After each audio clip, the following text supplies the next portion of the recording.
Into the ball game as Paul McKeskey has become kind of a cult hero in Milwaukee, Tommy. Fred Roberts hits McKeskey at the other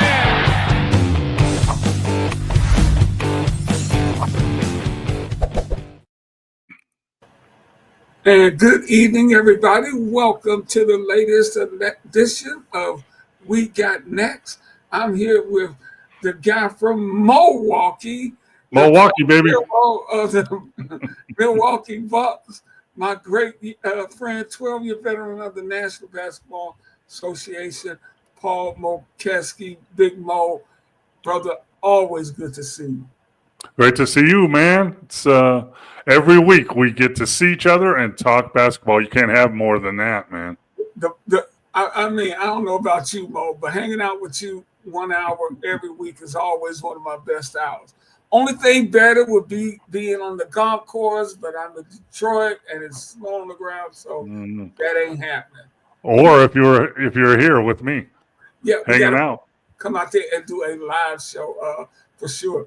The fellas are already checking in, and you know what? Let me check that because I know some ladies out there checking us out too, and we appreciate all of you. What's up to everybody out there? Please send us your questions and comments throughout the hour. Love to hear from you. Tell your friends. Subscribe to the show at Sports Fluid on YouTube. And Mo, we really appreciate our audience, and we really appreciate our affiliation with the good folks at Sports Fluid. Yeah, we want you out there to send us your comments and questions, and we try to answer them if we can. And if not, I just make up stuff, so don't worry about it. Oh my goodness! Hey Mo, let's kick this off, man. We were talking a couple of weeks ago. You've been making this point for, I don't know, the last year. Mo, you have been so on top of stuff, really since we did this show, but particularly the last 18 months about the state of American basketball going forward in the Olympic Games. Of course, we won this past year, brought home the gold. But you've been saying that might be the last time we win for a while. And the other day, Grant Hill addressed the issue about the expectations of the 2028 Olympics and how some people do not think the USA will be able to field a competitive team. Let me read to you some of the stuff he says, Mo, and then we'll start a conversation. This is Grant Hill talking. It's too early. I mean, a lot can happen and will happen between now and then. Players emerge, players sort of fall back. Whether they're star players or guys who will be a great fit as a complementary player. I've been watching it, and I think we have gone through the cycle in 23 at the World Cup and the 24 Olympics. I think I have a better sense of where the journey is. That's sort of his opening comment. Well, now, let me finish this up. Let me just do this moment, then we don't have to go back. We could just address everything he said. He says the narrative that we're in trouble, the narrative is we're in trouble at 28. But I look at it as appropriate fear every time we step out there. I feel like we're always in trouble because these teams are good. But I think we have a chance to be good and competitive and win the gold. This is the ultimate standard for USA basketball. Okay. Let me point out something that he said. We expect to be competitive and go for the goal. That's not what the USA's been for over, whatever the years, and it's been deteriorating every year. I've said it every year. I've coached in the Olympics in 2012. I coached in Worlds before that with Great Britain and Chris Finch and Nick Nurse. And I've seen, it used to be Spain was our nemesis, with the Gasol brothers. And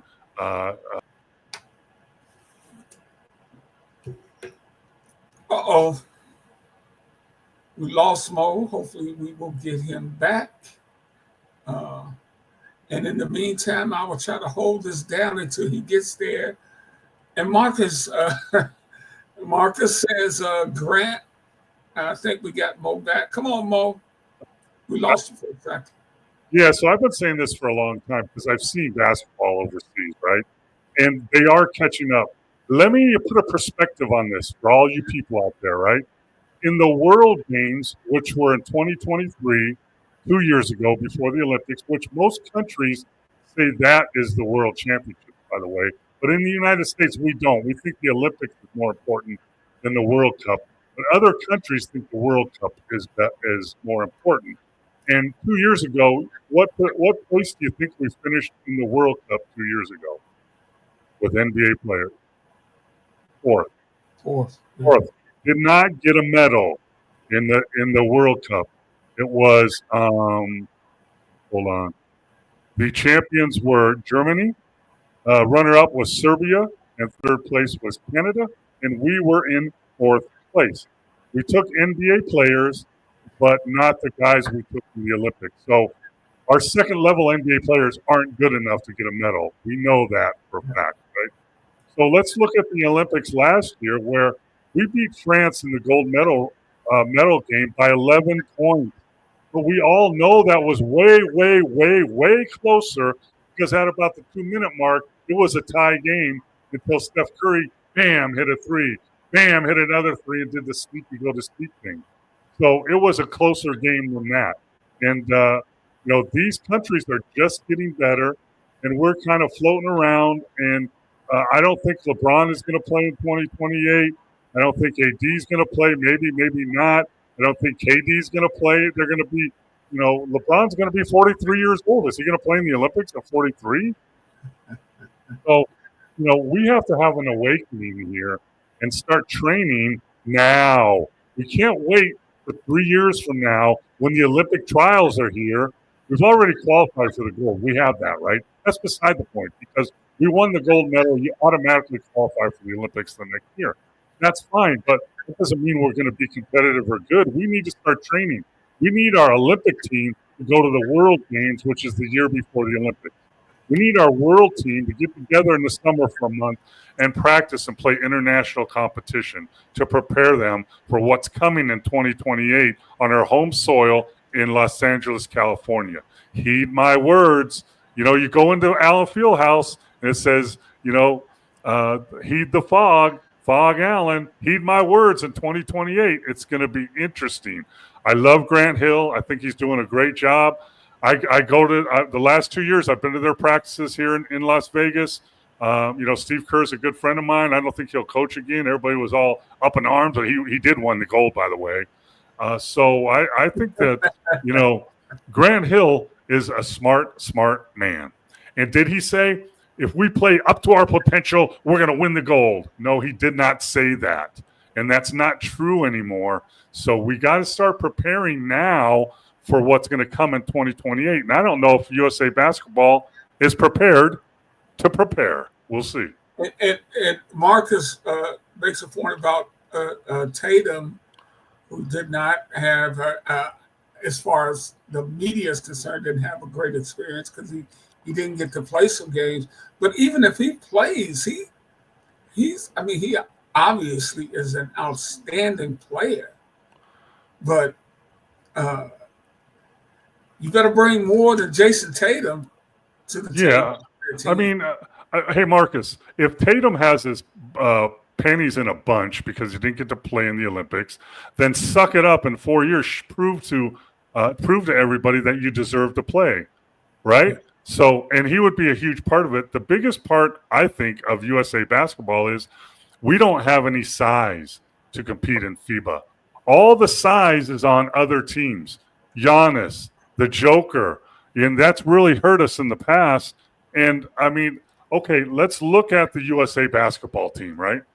Let's look at what potentially could be the USA Basketball team, right?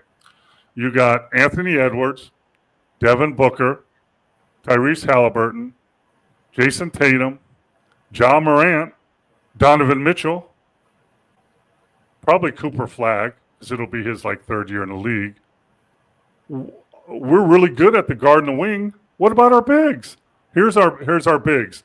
Holmgren, who's weighs like looks like I did when I was in high school, skinny as anything, he'll get beat up. Jaren Jackson Jr., right? And Bam Adebayo. But we need size because you're looking at nobody's afraid of USA anymore. They don't care. Wait a minute, we got Joel Embiid, man. Yeah, sure. Yeah. Yeah. By in 3 years he'll be really healthy. Yeah, that'll be a great idea. He's done. I mean, so we got to get some size, maybe some better shooting because Curry's not going to be there either. But I mean, nobody's afraid of us. Here's Team Canada's team. Let me point this out to you. Team Canada, right? Shea Alexander, R.J. Barrett, Dylan Brooks, Lequetz Dort, Dwight Powell, Memon, Jamal Murray, Kelly Olynyk. They're all NBA players. 2 of them are all-stars. And Dylan Brooks is a thorn in our side. Look at France.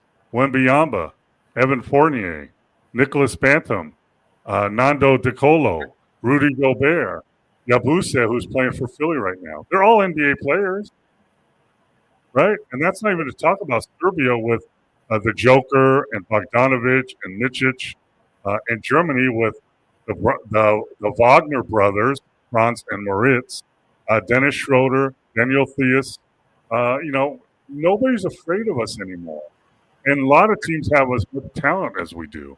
And they're used to playing FIBA basketball, which is more physical. It's a different game. The referees are totally different. They don't give superstars calls like they do in the NBA. So you got to get used to that. And it's going to be a stretch. And Grant is right. But they need to start preparing now. And that means every summer you have a month where USA basketball, whoever wants to play in the Olympics, needs to start playing now, not 1 month before the Olympics. That's not going to work. I'm telling you, they need to play in the world. But Mo, tell me this, and going forward, I'm talking even beyond 28. Don't we need to start coaching up our younger players better earlier when they're in high school and junior high school? I mean, that's another subject. Sure. Is that going to happen? No. So USA basketball has to take care of their business. They have camps all over the country, but guess what? It's about AAU basketball, my rankings, how much do I play? How much NIL money do I get? They don't care about training. Just watch. That's what's happened. And that's USA basketball can't be fixed by fixing our young guys. It has to be fixed once they get in the USA program because you have 4 years. You have 3 years and then 4 years in between competitions. So you need to have those guys play at least a month of summer or at least 3 weeks in competition. There's tournaments all over the world. When I was with Team Jamaica, the national team, we played in British Virgin Island in the Jamaican tournament. There's Tournament of Americas. There's tournaments that are done all over the world in Dubai, everywhere, where you're playing FIBA competition, FIBA teams, FIBA refs, FIBA rules, so you can get used to it. And if they don't do that, it's going to be a big, big problem. Mark my words. Take heed. Yeah. What's up, Chris? What's up, everybody out there? Got a lot of folks tuned in. Mo, love to hear your questions and comments. Everybody is. We got them slim centers nowadays. Paul, you would have a field day in the post, pushing the post guys around. I think he said, what age after 92, the world is closer and closer following the World Games and Olympics and gave us a scare in 2000. Since 2004, USA has been up and down. In a way, Paul, isn't this a compliment to American basketball for setting the tone, Sure. the standard? Pat yourself on the back. Great job. Doesn't mean you. Okay, good. Yeah, we're going to kick your ass, right? Yeah, thank you. Now we're going to kick your ass and take your medal and send you home without a medal. So, we did. The Dream Team, no doubt, brought the game worldwide and brought interest. David Stern and then Adam Silver, has now we do games in France, we do games in London, we do games in Spain, we did games in China. So that has grown the game worldwide. There's a NBA league in Africa, African NBA league to promote the game. We've done great at promoting the game, except we need to be able to compete still, or we're just going to be, hey, remember those old guys? That's what I became, Ricky, when I started playing pickup ball when I was 40. The old guy used to play in the NBA. He can't play no more. I think it was past Olympics, maybe past 2 Olympics. Our three teams got their asses kicked. Because who are we sending? Who are we sending?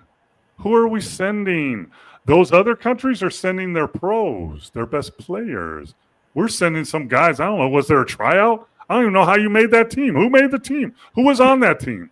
The champion from I think it was the champion from the Houston YMCA, that team. Yeah, exactly. In the Seattle Pro Am League. I mean, you're not going to win that way. Hey, Marcus very good. When you name some of those players, you did not mention Zion Williamson. Yeah, no, I mean, when Zion's on the court and he's in shape, he's phenomenal, but he's never on the court. So, where is Zion going to be in 3 years? I mean, I don't know. I mean, if he would make a commitment, and get in shape and stay in shape and stay healthy, yeah, he would be on that team. But as of right now, Marcus, would you pick Zion over any of the guys I just mentioned?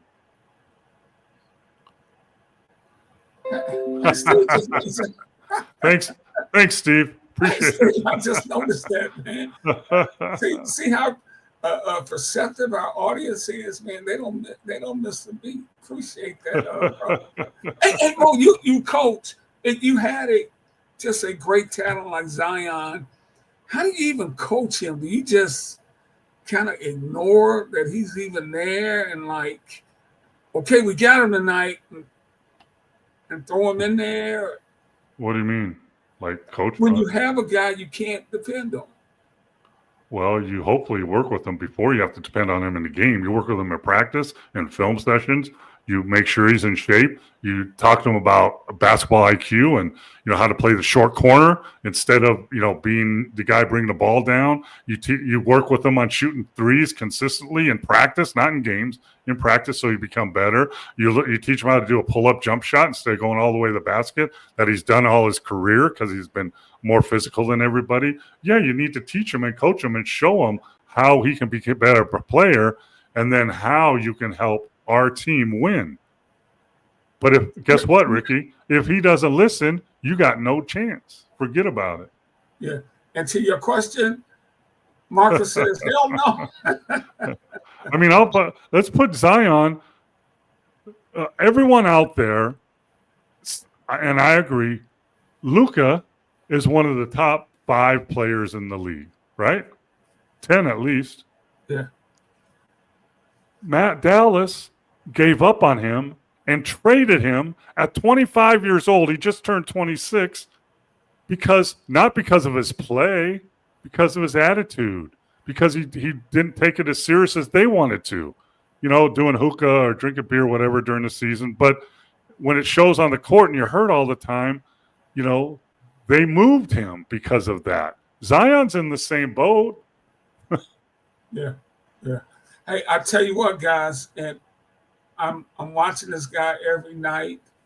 He'll have a chance by 28 to be an Olympian. That's going to be Cade Cunningham. He's become a terrific player. Yep. And the one of the Thompson twins, right?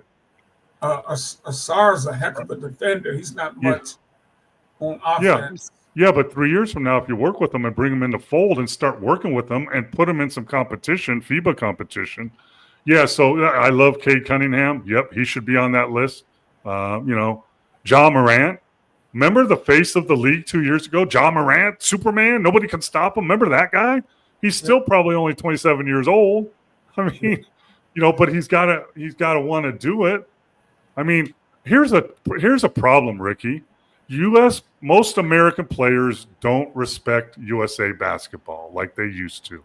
It used to be if you could make the Olympic team and put USA on your jersey, that was one of the end-all be-alls. That was one of your top things. Winning an NBA championship, maybe be an MVP or something like that, and then competing for a gold medal for USA basketball. That's not true anymore. That's not true anymore, and that's a problem. Yeah, I like Moncaro too, Marcus. Yeah, I think he could be on that list. But my point is, American players don't act like other players from other countries about playing for their country anymore. It's just you can see it. Yeah, I'm with you there. But one thing that Grant said I like, well, he talked about the complementary players. Because you don't need 12 superstars. You never want that, which is, you don't get the, you can explain it better than me, Mo. You don't necessarily want the 12 best players. No. You want the 12 guys that make the best team. Yeah, I want the 12. Here's a guy that I should put on that list too. Aaron Gordon. Aaron Gordon, who plays with MVP of the league, the Joker, knows all his angles. You don't have to run a play for him. You can average 18 points and 12, 13 rebounds. That's a guy that needs to be on the Olympic team. And he's physical, and he's athletic, and he's tough. Is he the top 12 player in America, American NBA player? No, he's not. I mean, how much crap did Steve Kerr and Grant Hill and USA Basketball get for adding Derek White last year? How much crap did they get? And how well did he play? How well did he play and fit in with that team? Yeah, he was great. Hey, Harkenstein. Yep. That's a big body. He's big. Is he big enough, Mo? Yes, he's big and physical enough. Absolutely. Yeah. He plays strong. He plays physical. Yeah. But he's not, and most of the fans out there that don't know about basketball, well, you got to have the best players, and Tatum has to play all the minutes. And no, it's not true to win games, especially in FIBA. That's not true. I mean, what if the top 10 players in America were all point guards? Would you have them all on the team? No, of course not. You need like 2 or 3 point guards. You need a defensive wing. You need 2 or 3 guys that can knock down threes. You need a couple bigs that can rebound and protect the rim and roll to the basket and finish. You need to fit pieces in to be a team. And that's a problem with USA Basketball is we're less of a team and more of individuals. And that's why other teams like Serbia and France and those guys are playing like teams. They're teams. They play every year together. And that's a problem. Mo, great question. I think it was Steve that sent it about the 84 team and your memories of the late Wayman Tisdale. Well, Tisdale's, I think he went to Oklahoma. He's lefty. Yep. And you know what else he was? He was one of a really, really good bass player. He played bass. Boom, boom, boom, boom, boom, boom, boom, boom. Yeah. He was a really good player on the floor, and he was a great guy off the floor. Absolutely. In that 84 team, Steve Alford, Patrick Ewing, Vern Fleming, Michael Jordan, Joe Klein, big bruiser from Arkansas, John Concat, Chris Mullins, Sam Perkins, Alvin Robinson, Tisdale, Jeff Turner from Vandy, and Leon Wood. And where did they finish? Yeah, that's the 84. Where did they finish? They won the gold. Oh, they did? Under Bob Knight, they won the gold. Yeah, Charles Barkley didn't make that team, did he? Charles didn't make that team. And Charles is better than Jeff Turner, right? Yeah. He's better than John Concat. That's to your point. I mean, you want the best team. Yep. And I don't think USA Basketball and a lot of fans understand that out there. And that's why in 2028, I'm going to tell you, you better be careful. And if you don't prepare now and make that team play the year before in the Worlds, I know NBA players play a lot of games. They play 82 plus if you go to the finals. I mean, when I was at Dallas, we played over 100 games. We played 110 games or something. I know that. But if you're going to be on the Olympic team, you need to commit not just 6 weeks before the Olympics like they do, and come to Vegas and have a 6-day training camp and play a couple scrimmages and then go play some games in Dubai. And you need to play the year before in the Worlds. I'm usually with Marcus, but I kind of disagree with you here on this one, Marcus. With I think you're talking about Halliburton's playing time in the past Olympics. I thought that was just good for him to be on that team and get a taste, because we will need you in 28. Halliburton played on the USA team that got 4th place in the World Games the year before. Halliburton was on that team, and he was one of the best players. Played really, really good, and now he's got to move up into the A team, whatever. But who do you want to take out of the game? Curry? Yeah. I mean, LeBron, you want to take, Booker out, who's one of the best defenders. We all were talking about that already. Who do you take? You can't play 12 players. And come on, man. NBA game is 48 minutes. FIBA is 40 minutes. That's 8 less minutes. That's like 47 less playing minutes per player for players. For every team, every position, you have 8 less minutes to put somebody in. Everybody can't play. Mo, you know what? I'm looking at the roster from the past Olympics. Curry, Edwards, James, Durant, White, Halliburton, Tatum, Embiid, Holiday, Adebayo, Davis. Okay, stop. That's a strong roster. You haven't mentioned Halliburton yet, have you?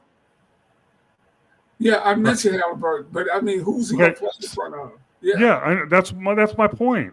Name the top players on that. You got Steph Curry, Anthony Edwards, KD.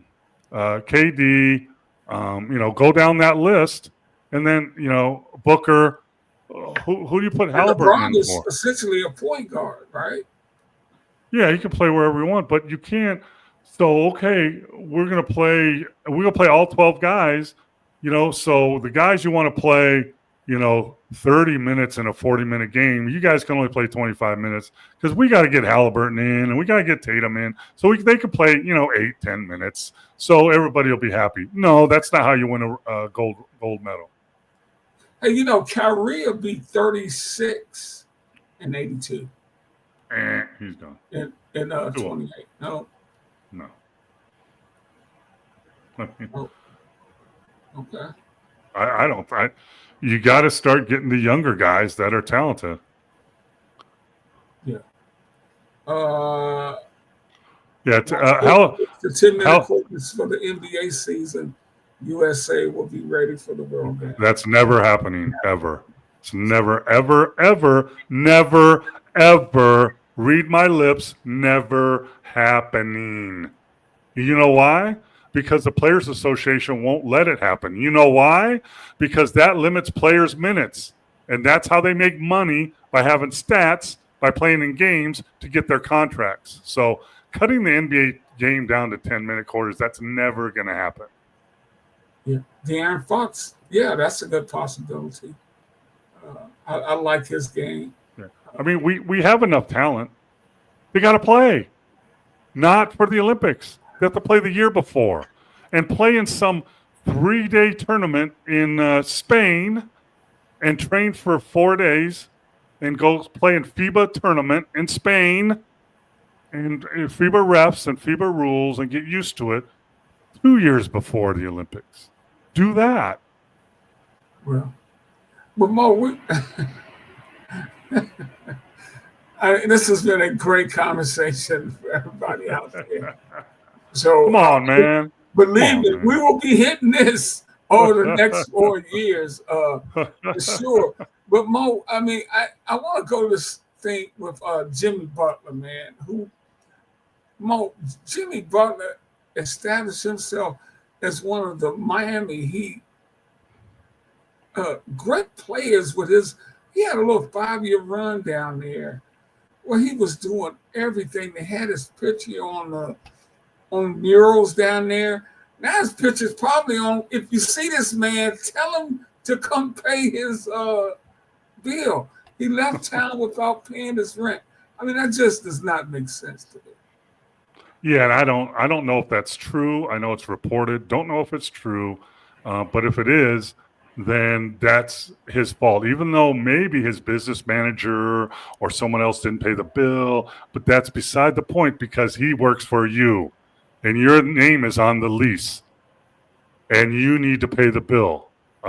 So.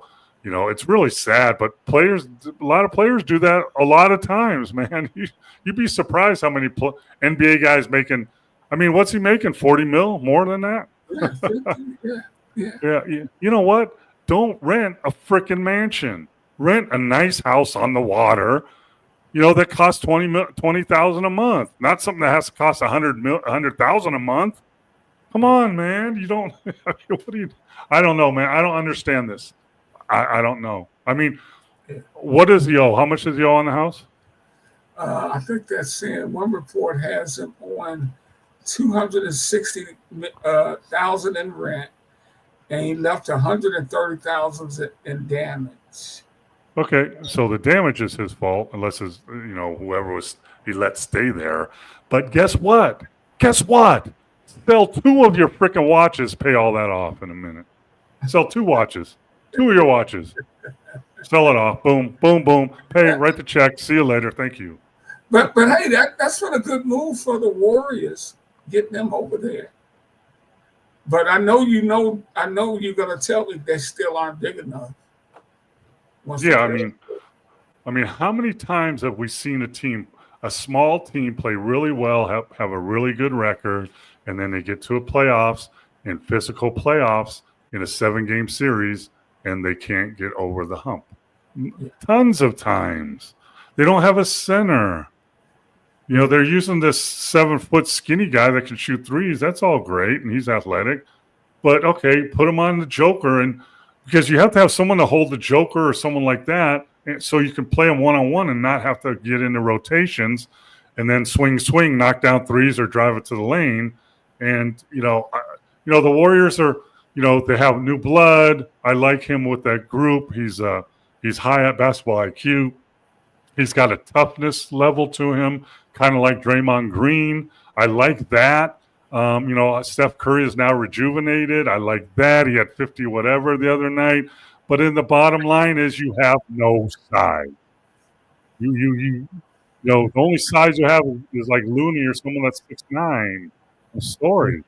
They fell short. They didn't pick up, some big size. Even the Lakers picked up Lamb or Len or whatever his name is. That's a big body. The Warriors didn't even try to. And Mo, and the thing about it, when you get in the playoff series, and those coaching staffs can dig in on you, that makes a difference. Instead of we're passing through, we got Golden State tonight, and then we're going down to Los Angeles tomorrow. So that extra time to really dig in on the Warriors will be a problem with the coaching staffs. I mean, you have a 7-game series. You have a game plan that you pound in for a week or more, 10 days. Okay, post up their small guys. Take advantage of it. And after a while, when you're traveling in the NBA, you're playing games every other night and stuff. You have a scouting report and you focus on a few things. In the playoffs, you focus on everything. You make everybody do something different.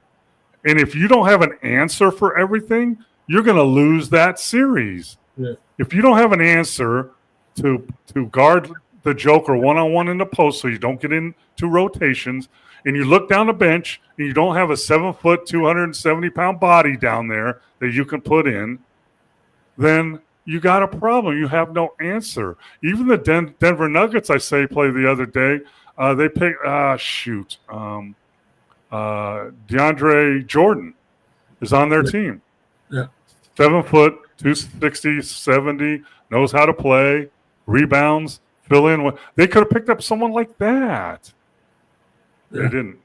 Yeah, who used to, man, you talk about if he found something and you would not stop it, he would milk that thing bone dry. Was Chuck Daly when he was coaching the Pistons. If you didn't have an answer, brother, we're going to run the same play all freaking night. Everybody did it back then. The Celtics were notorious for picking out the weak spot.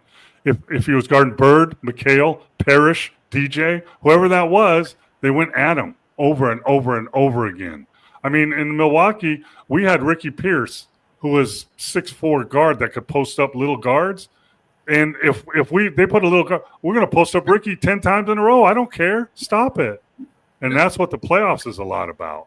Yeah. You better have options to go big, small, athletic, defensive, scoring. You have to have options to go all those different directions in a 7-game series.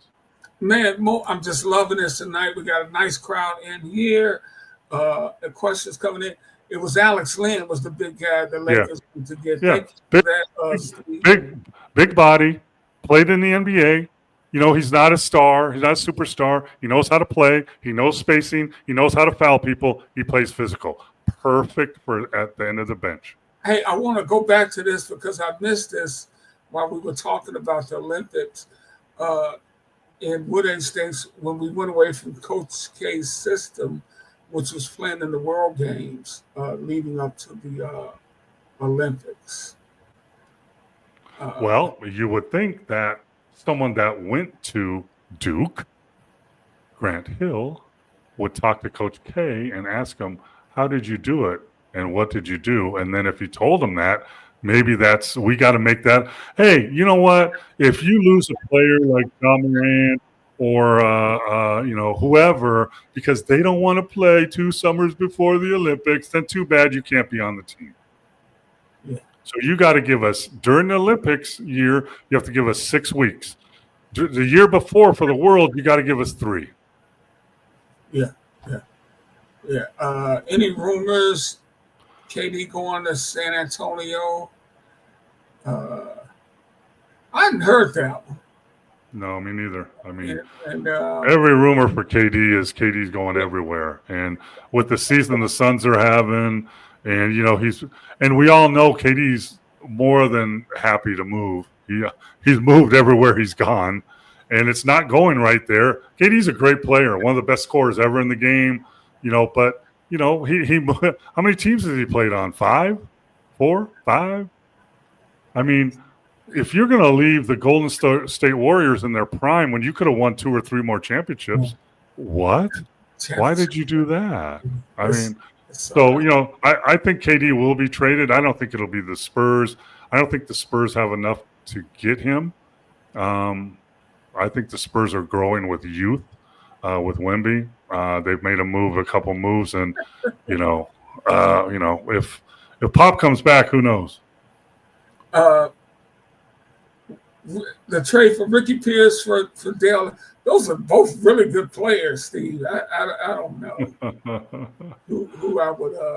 Hey, Steve, I wasn't there because they let me go as a free agent. They didn't re-sign me, so I went to Cleveland. Oh my goodness! Speaking of back in the days, Mo, the 70 Bullets. Do you remember what? Those teams, did you get to play against Wes Unseld? How old do you think I am? Like 90? Yeah, you're the same age as me, 90. But Wes, I played against Wes, I think. Later in his career, because you came in 79. It was the end of his career. I played against him a couple times, I think. And Alvin Hayes a couple of times. So you didn't see those really good Bullets teams. We had a question about the 70 Bullets. 70 Bullets. Well, my friend, my close friend that eventually played with me in Milwaukee, Kevin Greavy, played on those Bullet teams. He told me some stories. I mean, they're a really good team. Yeah, absolutely. Klay Thompson. Yeah, Klay Thompson played. He was an Olympian, I think. Yeah, I think so. Yeah. You would definitely want a shooter like him. I'll try to look up what team he played on. We got so many questions coming in. He said, Steve says Ellis was on the downside of his career when he came in. But Mo, time is flying by here, so let's go over here and look at the standings. Let's start in the East. A team we don't talk about a lot. I think they're a really good team. Indiana Pacers, although they're only 6-4 in their last 10 games, they are in the 5th spot, and it's a close race for 4, 5, and 6 in the East. And believe it or not, my Pistons are in the hunt. They're only a game out. Milwaukee's currently sitting in the 5th spot and in the 4th spot. And I think the addition of Kuzma has been good for them, Paul. Yeah, I mean, Kuzma's like a younger Middleton, and Middleton's been hurt, and he did great. He won a championship for Milwaukee, but they got younger, they got more athletic, they got better defensively because Middleton was not very good. So that was a really good pickup. But after they got him, then they had to suspend Portis because of his non-compliance with whatever with the league. So he's not playing, but he should be back for right before the playoffs. So that'll help. And right now, Indy and Milwaukee are tied, but Milwaukee has the edge because they have the tiebreaker. That's going to be a good, you want to get home court. 4th spot gets home court, right? And they play the 5th. So but Detroit, who is 9-1 in their last game, their last 10 games, they're 9-1. They are clicking at the right time. So, it's going to be interesting because those teams, there's 22 games left. They're going to battle it out because all of them want home court for the first round, for sure. Yeah, and I tell you what, if I'm Detroit, I'd rather stay in that 6th spot than try to catch New York. They seem to match up a lot better with New York. But Cleveland, Paul, they've had their playoff struggles the last 2 or 3 years to the point where J.B. Bickerstaff got fired, and that's how he ended up in Detroit. But they have currently won 10 straight games, and they're sitting at 50-10. Yeah, I mean, they had a huge victory this weekend when they went into Boston. And even though Boston didn't have Porzingis, he was out, they were almost full speed. And they went into Boston, and Boston jumped on them early like they've been doing lately. And then they gave up the lead, and Cleveland showed that they're the real deal in the East. I still think that Boston, if they're healthy and if Porzingis is healthy, I think Boston wins in a 7-game series. But after that, I'm not so sure. And if Porzingis is not healthy, I think Cavs beat them. Okay, let's try to look at the we may as well touch on this because I've gotten a few messages about Philly sitting at 21-38. The decision to sit Embiid, I think that was probably the best thing for them, Paul. Yeah, I mean, he's hobbling around. He's not healthy. And, he came back from the rest of the All-Star game on a 10-day rest and still wasn't healthy. So he's not going to have time to get healthy this season. He's just not. And I don't know if it's surgery or rehab or whatever it is, but he needs to start getting healthy now for next training camp and not wait till the end of the season. And there's also a little subtitle there that, Philly doesn't want to lose their pick in their top 6 pick in the draft, and they got to not move up the ladder much more or they'll lose that. So, I think that's the right move. He's dragging that leg and just regroup for next year. And, I don't know. Do you rest Paul George? I don't know. Yeah. And Joel is 30 years old now, Mo. And yeah, he's an old 30 too. His body's 40. I mean, he's been hurt. He's been hurt since he was at Kansas. He didn't even play before he got drafted at Kansas. He hurt his back. He's hurt everybody, a part of his body. I mean, I'm 68. My body's probably 88. I bet his body's 50 already. Yeah. Yeah, Steve makes a good point about the Cavaliers. Man, they are long. out there. And they got one of the best. They have Mobley, who's moved over to the 4 because Garrett's playing. That's really nice. But they got two of the best guards with Mitchell and the other kid, the point guard. Garland. Yeah, and Garland in the league. So yeah, they're a team. They're good at all the positions, not just overriding one. And they got shooters. They have Strus. They have Strus. A really good team. But they struggled in the playoffs, so we're going to wait and see. Well, that's where you grow. That's how you grow. I mean, the Bulls never beat the Celtics till they grew. The Pistons never beat the Bulls till they grew. That's the way it goes in the league. And I think, I think this is the year the Cavs actually make it to the finals. I think. Where they will play Oklahoma City? I'm not so sure about that. Not so sure about that.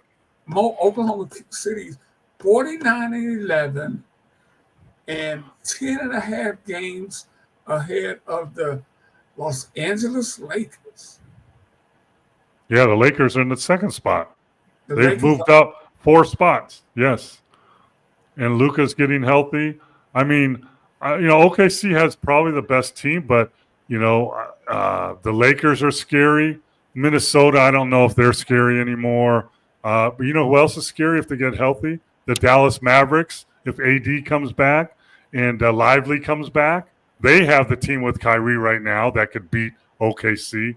But yeah, I can see OKC coming out of the West, but it's a little more different. There's a little more teams that can scare them in a 7-game series than out east. I think it's clearly Boston and the Cavs if everybody stays healthy, unless Milwaukee can maybe surprise people and get Portis back. And Paul, Houston sat in that 2 seed for a long time, and they're still having a really good year, 37-23, but 5-5 in the last 10. Just they're still a year or two away, don't you think? I mean, Houston is young, they're scrappy, they're physical, they're feisty, but in a 7-game series, I don't think, they'll struggle in the first round if they play even the Warriors. If they play someone like the Warriors or someone like that, they're going to struggle. But they're on the right path. They're building the team the right way. Yeah. Yeah. OKC is cooking. Yeah, they are. We just mentioned the Rockets. Giannis playing faster and scoring less. I think that's what Kuzma is giving him another guy take a little of that load off of him. The Milwaukee Bucks are a way better team when Giannis doesn't shoot all the time and dribble down the floor all the time in between guys, and as a result gets to the free throw line where he can't make free throws. They're better off if he keeps the game simple, passes the ball early and often, and makes the easy passes, and then when the time comes, he can take over. Because he also has some guy that can score named Lillard on that team. So if he can learn, I mean, I played against Michael Jordan early in his career, and he was killing it, could score against everybody, but he never won championships until he got some better players around him. But then he trusted passing the ball to Steve Kerr and John Paxson. He trusted them, and that's what Giannis has to do. Yeah, absolutely. You are watching We Got Next. I'm Ricky Hampton with my great friend Paul Mokeski, coming to you live here on Sports Fluent. You can subscribe to our show, and please do so, and please let your friends know. Subscribe at It's free. It's free. Push the button. Subscribe. Yeah. It's free. Free. That's the best price I know, baby. That's right. Let's see. Giannis is also snatching the playbook out of Doc's hands and drawing up plays. I haven't seen that. Maybe it happened in a game, but guess what? That's not the first time it's happened, and it won't be the last. I was going to tell you, Mo, I know this just from being on press row. An NBA bench can be a heated, intense place. You got competitors over there, from the coaching staff to the players, man. Yeah, and a lot of the coaches have been players before, so they're alphas also. So, there's gonna, but snatching the board from Doc, I don't know. Hey, Marcus, send me that footage if you have it. I'd like to see it. But usually that doesn't happen with coaches like Doc or Popovich or guys like that, Steve Kerr, that have those reputations. But for younger coaches, it might happen, and it can be a problem. So send me that footage if you have it. But hopefully, that was just an isolated incident, because you can't have that if you're going to make a run in a 7-game series. I can't tell you how hard and difficult 7-game series are in the NBA. I was watching some footage the other day of playing the Boston Celtics in a 7-game series, and shoot, I remember the locker room. I remember the pregame. I remember afterwards either winning or losing, and you got to get up and you get a day's rest and you play again the next 2 days later, and it's just a grind. And you don't play one of those; you play 4 to win the championship. That's another 30-something games. And we'll talk a little bit about this. And I don't think we talk much about this to our new friends here at Sports Fluent. The way NBA players can read a coach and how quickly they can tell if you know what you're doing or if you don't. Yeah, you can't fool players. I mean, they know if you know your stuff. They know if you have confidence. They know, and in 30 minutes of practice, they can tell if you're the real deal or not. So, you better be prepared. Nobody's going to step in his face. I don't know. They got some guy named Dylan Brooks on that team. You never know what he might do there, Marcus. There'd be a nice fist fight going on. Let's see that. Let's see here. Mo. Let's see if I can get this on here. Coming here. Here we go. Who's that good-looking guy on the right there, Mo? I got a chance to go on Channel 8 in Las Vegas yesterday, and they have a show called Sports Rap, and they invited me on, and we talked NBA and we talked college, and just shared basketball with them. It was really fun. 2 great guys there, and they have a great show. It's a local show here in Vegas, so it was fun. And Mo, the Las Vegas sports scene, we've talked about that. It is just coming on and on now. The Raiders out there now with their new stadium. Only a matter of time before the NBA is there with a franchise. You already have the Summer League there. You have the play-in Final Four there. Yeah, we have the Golden Knights, the hockey NHL team that won the Stanley Cup a couple of years ago. We have the WNBA team, the Aces, that won back-to-back championships a couple of years ago. So Las Vegas is becoming a sports mecca. And because I think you've been here in July, Ricky, and Las Vegas is the home of basketball in July. The biggest AAU tournament, the biggest summer league, the NBA Summer League's here. The U.S. Olympic team and national team, they practice here and play games here.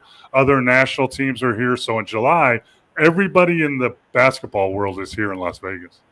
And I think you guys are going to get the A's eventually. Yeah. They tore down the Tropicana to build an arena, a stadium. Yes, the A's are coming in 2 years, I think.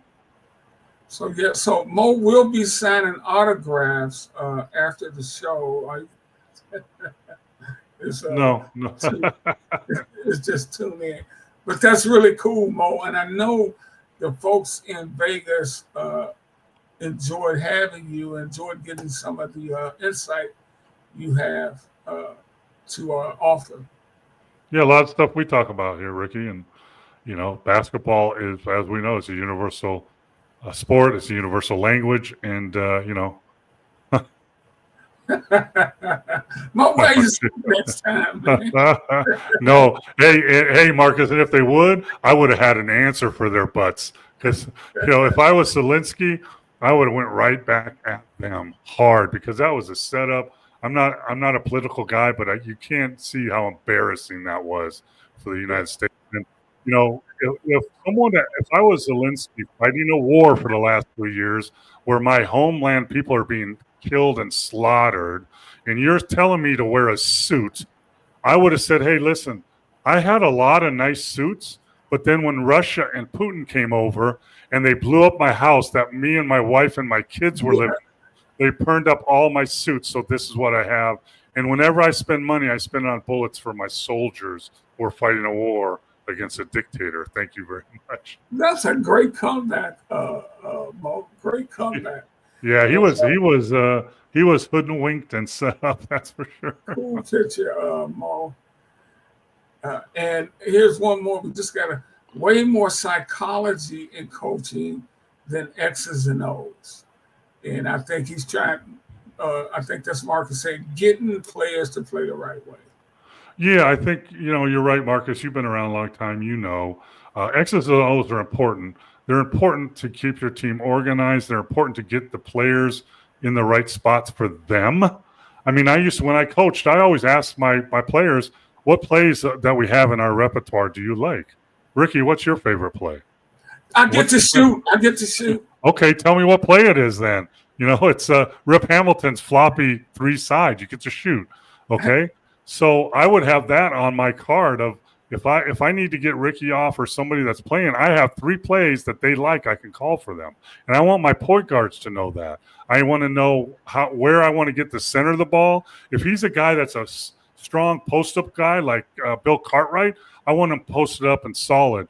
If he's more skinny like Wemby, I want him to get a back pick and run into the post where a guy can't push on him.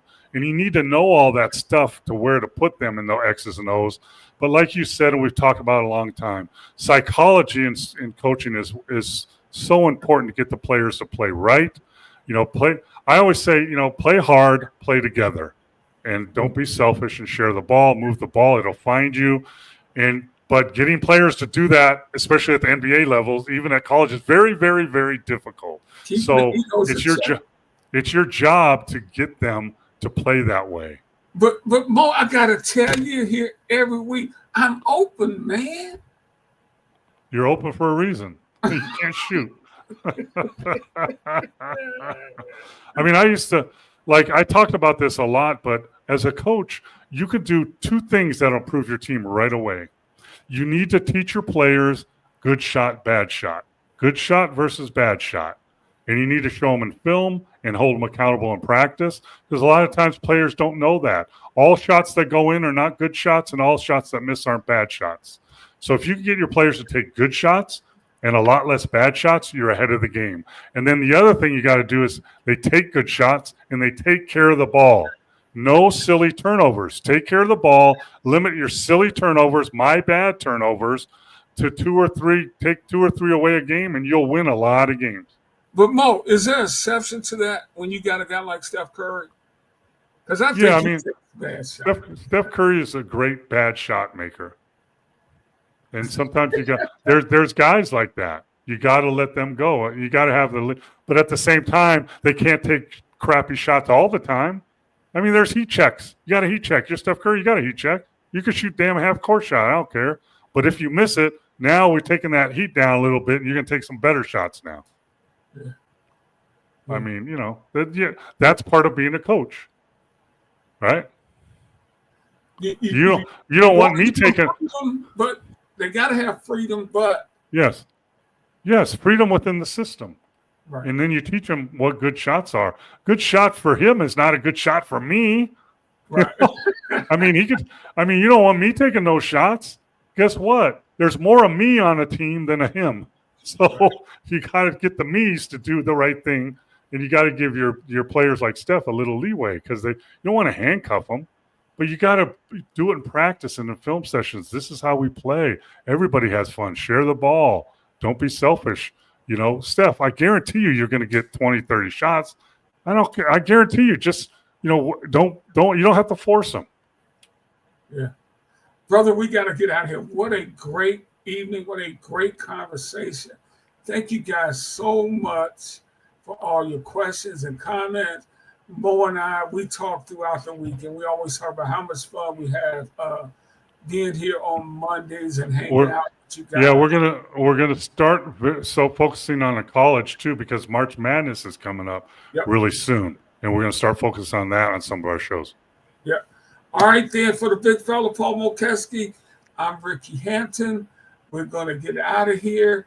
Take care, everybody. See you next Monday. Peace.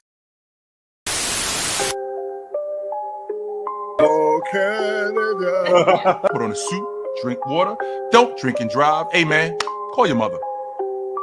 It means nothing. It means nothing. No, they lying to you. It's about the money. Now you're more fluent.